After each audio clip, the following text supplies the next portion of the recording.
Assalamualaikum warahmatullahi wabarakatuh. Di sini saya akan mempresentasikan hasil tugas saya, klasifikasi foto awan mendung dan juga cerah menggunakan metode CNN atau Convolutional Neural Network. Untuk pertama-tama eksplorasi data. Saya mengambil dataset foto berjumlah 1137 dan membaginya menjadi dua kelas, yaitu mendung dan juga cerah, yang masing-masing dataset mendung berjumlah 629 dan juga cerah berjumlah 508. Karakteristik dataset mendung dan juga cerah yaitu karakteristik dataset mendung mempunyai karakteristik awan yang berwarna abu-abu tua, sedangkan cerah memiliki warna putih atau abu-abu muda. Berikut adalah contoh dataset yang saya ambil. Mendung dengan karakteristik warna abu-abu tua dan juga cerah yang berwarna putih atau abu-abu muda. Tantangan di sini dalam tugas ini menurut saya adalah mengklasifikasi dataset dengan akurat, karena ada beberapa dataset yang saya ambil itu menunjukkan objek lain selain awan dan juga langit. Pra-pemrosesan, resizing. Resizing di sini adalah mengubah ukuran dataset sesuai kebutuhan. Ini diterapkan agar dataset memiliki ukuran yang sama dan memudahkan dalam pelatihan model. Normalisasi di sini adalah di mana piksel dalam dataset akan dinormalisasi dengan membaginya dengan nilai piksel itu sendiri, sehingga ini dapat membantu dan mempermudah proses pelatihan model. Augmentasi data di sini adalah dataset akan divariasi dengan cara memperbesar, merotasi dengan cara horizontal dan juga vertikal. Proses ini dilakukan untuk memperbanyak variasi dataset agar memperakurat hasil klasifikasi. Berikut hasil kode dan langkah-langkah pra-pemrosesan yang telah saya lakukan.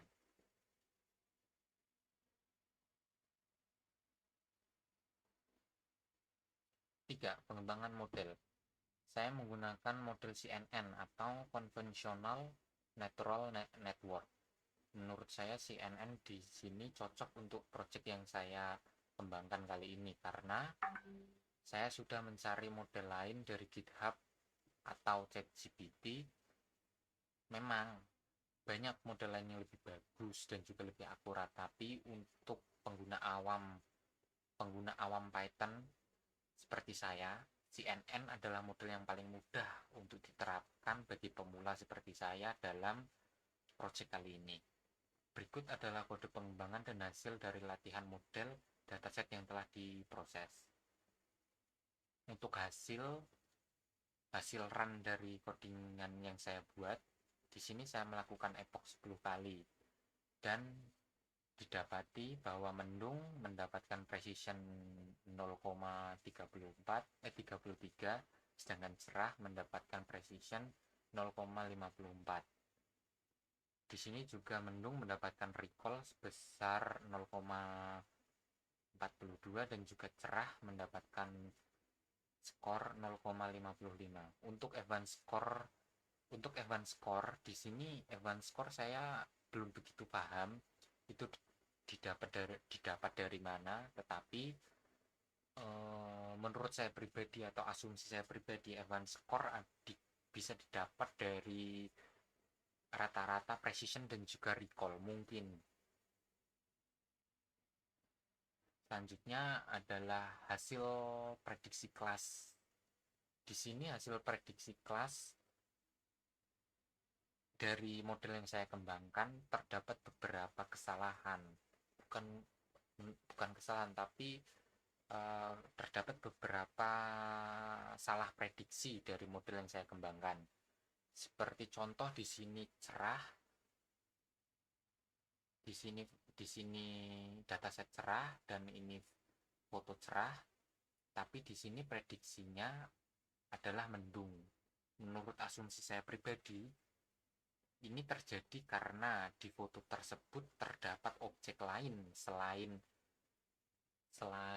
awan dan juga langit, seperti objek pohon atau mobil atau motor. Evaluasi performa dalam proyek ini dalam proyek ini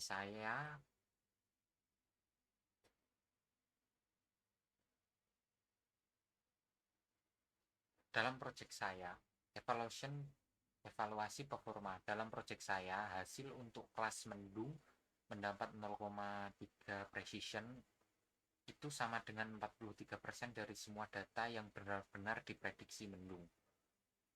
Menurut saya, model ini mempunyai kelebihan dalam mengklasifikasi dataset dalam jumlah banyak dengan sangat cepat. Dan untuk kelamahannya terdapat pada akurasi prediksi untuk setiap dataset seperti pada hasil dari latihan model dataset yang di atas. Di proses itu menunjukkan bahwa dataset mendung tapi terprediksi cerah. Untuk sekarang saya masih mencari tahu bagaimana cara mengatasinya. Tapi dari dugaan pribadi saya, seperti yang tadi saya sampaikan, mungkin di dalam foto tersebut terdapat objek lain selain awan dan juga langit. Berikut adalah hasil diagram uji coba akurasi yang dipengaruhi seberapa banyak dataset. Dapat dilihat bahwa hasil jumlah dataset akan mempengaruhi hasil akurasi. Semakin banyak dataset, maka semakin akurasi akan semakin meningkat. Uji coba. Untuk hasil uji coba model yang saya kembangkan, untuk precision kelas mendung di sini mendapatkan 0,43 dan untuk precision kelas cerah di sini mendapatkan 0,54. Itu berarti asumsi saya hanya 43% dataset yang berhasil diprediksi benar-benar mendung dan juga 53% hasil yang benar-benar diprediksi cerah.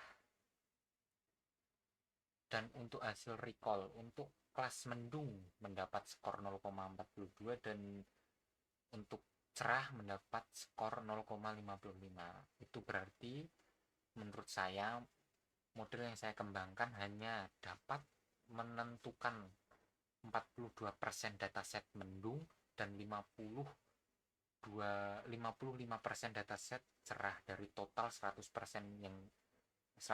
dataset yang saya berikan. Berarti di sini ada 7% loss dataset.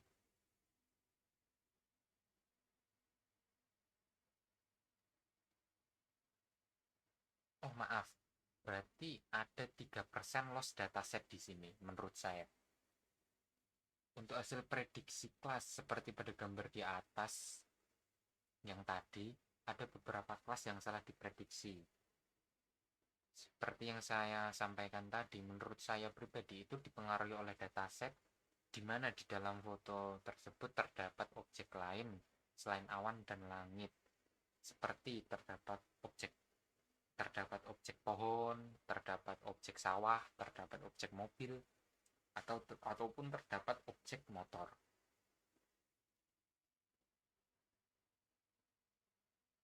Menurut saya, performa model yang saya kembangkan ini cukup bagus untuk mengklasifikasi mendung dan juga cerah. Hanya saja kekurangannya terdapat pada prediction class karena banyak kelas yang salah diprediksi di sini.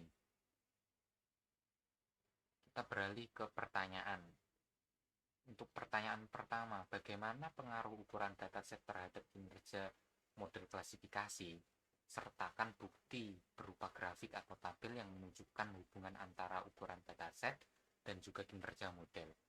Menurut saya, jumlah dataset sangat berpengaruh besar terhadap kinerja model. Untuk membuktikannya, mari kita lihat tabel ini.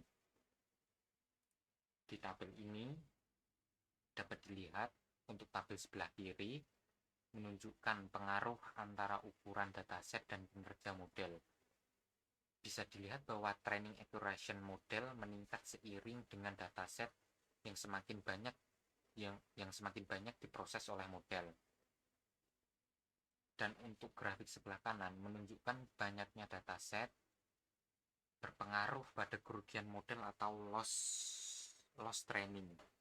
Bisa dilihat bahwa loss training semakin menurun saat dataset semakin banyak diproses atau di-load oleh model.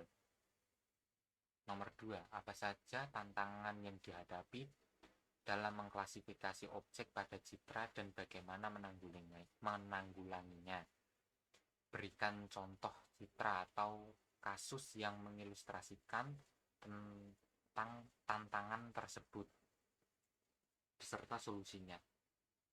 Menurut saya tantangan yang menurut saya susah dalam mengklasifikasi objek adalah mencari dataset itu sendiri, di mana mencari dataset bagus itu susah karena saya menggunakan handphone atau ponsel pribadi untuk memfoto atau mengumpulkan data. Jadi banyak foto yang tidak jelas yang mengakibatkan saat klasifikasi atau saat data diproses oleh model itu terjadi banyak loss atau keakurasian yang menurun. Contoh, untuk mengambil foto banyak, biasanya saya menggunakan fitur bershot di mana kita hanya perlu menahan tombol foto dan foto akan terambil secara otomatis dalam jumlah banyak. Tapi kekurangannya jika kita menggerakkan foto ke kanan atau ke kiri, hasil foto yang kita dapat biasanya akan blur. Solusinya di sini adalah dengan menyewa kamera DSLR jika mempunyai budget lebih. Sayangnya saya belum memiliki budget lebih untuk merealisasikan hal tersebut. Nomor 3, apakah ada teknik pra-pemrosesan citra yang membantu meningkatkan kinerja model? Jelaskan dan sertakan bukti dari eksperimen yang telah dilakukan. Untuk teknik pra-pemrosesan citra untuk meningkatkan kinerja model, mungkin untuk saat ini saya belum ada, tapi dari saya pribadi, saya menggunakan aplikasi handphone yang bernama Remini untuk memperjelas foto yang tadinya blur untuk menjadi semakin jelas agar saat klasifikasi data dan saat data diproses oleh model, hasilnya akan jadi semakin akurat. Untuk contohnya atau buktinya bisa dilihat di sini. Nomor 4, apakah terdapat kelas yang sulit untuk diklasifikasi? Jika ya, mengapa demikian? Sertakan analisis dari kelas tersebut dan upaya yang dilakukan untuk meningkatkan kinerja klasifikasi. Menurut saya ada, seperti mengklasifikasi foto yang terdapat objek lain selain awan dan juga langit, seperti foto mobil dan juga foto pohon, dan juga foto yang ngeblur. Upaya yang saya lakukan dalam menanggulanginya adalah mengambil foto dengan lebih hati-hati dan memperhatikan sudut dan posisi saat pengambilan foto, dan juga menggunakan kamera yang lebih profesional agar hasil yang dihasilkan lebih bagus. Nomor 5, bagaimana akan meningkatkan kinerja model jika memiliki sumber daya dan waktu tambahan? Berikan rencana dan justifikasi untuk langkah-langkah perbaikan yang diusulkan. Mungkin saya akan meningkatkan data training dan tuning hyperparameter agar klasifikasi lebih akurat. Namun, karena di sini saya masih awam, saya juga harus belajar lagi lebih dalam tentang pemrograman Python. Karena di model yang saya kembangkan kali ini, saya memakai program berbasis Python. Dan juga jika memiliki budget lebih, Saya juga akan menyewa kamera DSLR untuk mengambil dataset yang lebih bagus agar hasil klasifikasi semakin akurat. Itu saja presentasi tugas saya. Sekian untuk hasil penelitian saya ini. Saya minta maaf sebesar-besarnya jika ada kekurangan dan kesalahan dalam berkata-kata. Sekian dan terima kasih. Wassalamualaikum warahmatullahi wabarakatuh.